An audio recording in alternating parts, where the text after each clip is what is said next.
எப்போ நாங்கள் வந்து லூடோ மேட்ச் விளையாட வருவோம். அப்போது இந்த மாதிரி விளையாடுவோம், எப்போ மாதிரி தான் விளையாடுவோம். ஆனால் நீங்கள் நாய் பையில பார்த்துருப்பீங்க. ஒரு நாய் பையை செஞ்ச வேலையை பார்த்துருக்கீங்களா?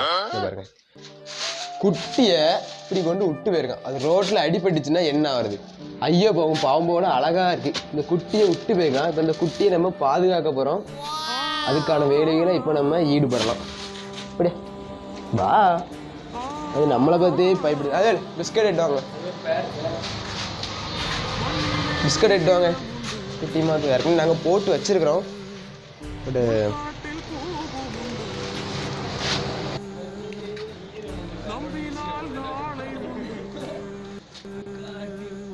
எப்படி தீங்க பார்த்தீங்களா? அது எவ்வளோ பசியில் இருந்தால் இப்படி பண்ணும் நீங்கள் நினைக்கிறீங்க? குட்டிமா, இதுக்கு என்ன பேர் வைக்கலாம் அப்படிங்கிறத கமெண்டில் சொல்லிடுங்க. ஒன்று ஆண் ஒன்று பெண், அதை தான் பார்த்தேன்.